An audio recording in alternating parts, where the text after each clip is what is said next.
सर्वांना सविनय जय भीम. आपण धम्मभूमी गुगवाड इथे आलेलो आहोत. तर आपण आज जात आहे.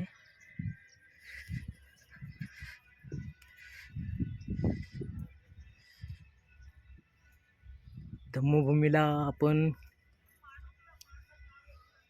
मिनी धम्मभूमी असं म्हणून ओळखतोय,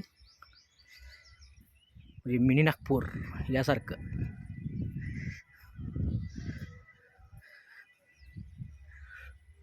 हे बघा कसं मस्त मध्ये केलेलं आहे ते सर्व.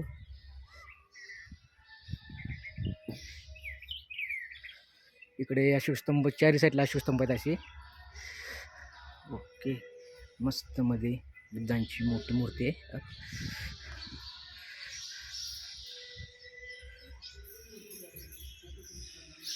रजिस्ट्रेशन केलं का ते? रजिस्ट्रेशन केलं.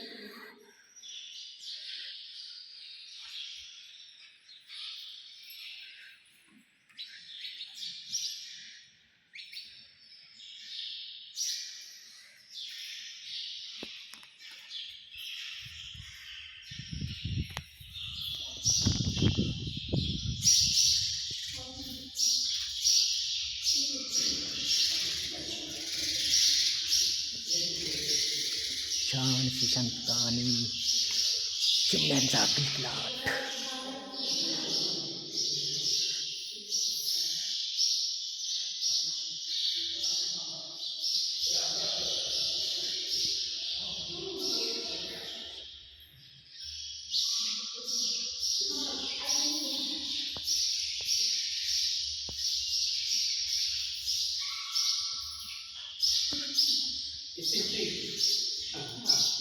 आपण वरून पाहू शकताय कसं दिसते.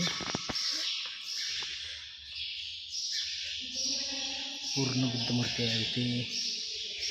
छानपैकी आहे. मस्त.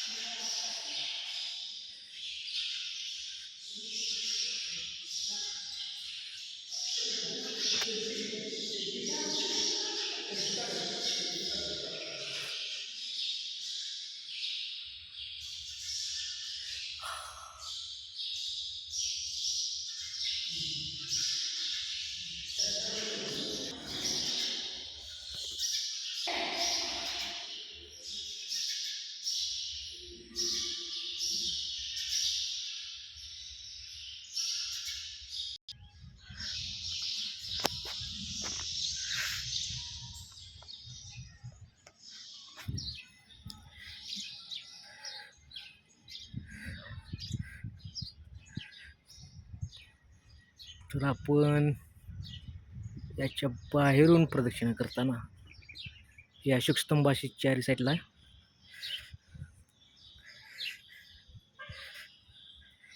छानसे बघा किती छान दिसते. मस्त म्हणजे चाफ्याची रोप आहे तिथे आणि फुलालेले आहेत. तसेच हा बॅक साईड याची बॅक साईड आहे. छानपैकी हा तिसरा स्तंभ आहे.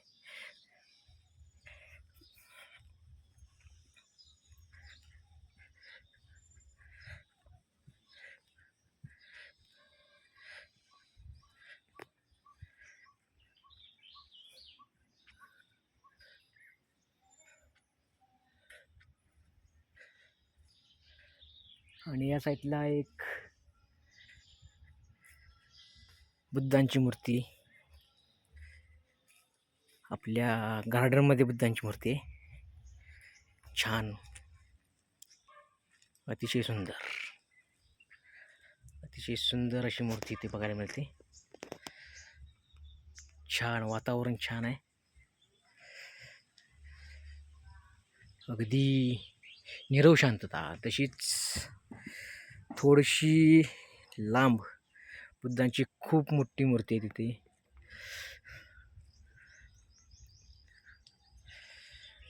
हे असं गार्डन सोनचाफ्यात झाड आहेत.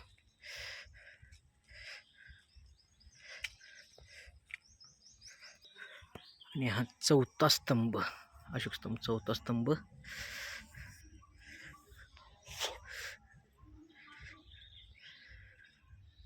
आणि ह्या सेम दीक्षाभूमीसारखं नागपूरमध्ये जे आहे त्यासारखं आपल्यालाही सांगलीकर यांनी आपल्या ट्रस्टद्वारे इथे त्यांच्या मुलांच्या स्मरणार्थ ही आपल्याला धम्मभूमी साकारलेली आहे.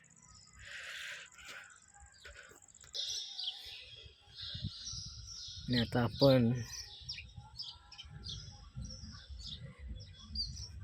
एक समोर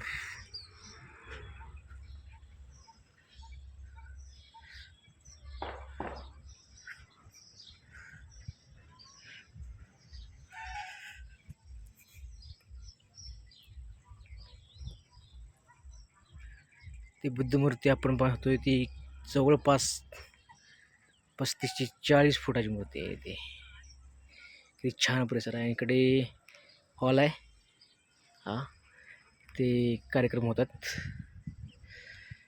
खूप मोठा परिसर गोवाड धम्मभूमीच्या अधिपत्याखाली येतोय. खूप छान. वाव. जय भीम सर्वांना, जय भीम. ओके, थांबतोय. प्रधानी भेटू आपण अशाच काही रोचक अशा व्हिडिओजना की जिथे आपण आपल्या धम्माची ओळख करून घेऊ शकतो. धम्माच्या सर्व पदचिन्हांची वगैरे आपण एक छानपैकी अशी झलक पाहू शकतो. ओके, जय भीम.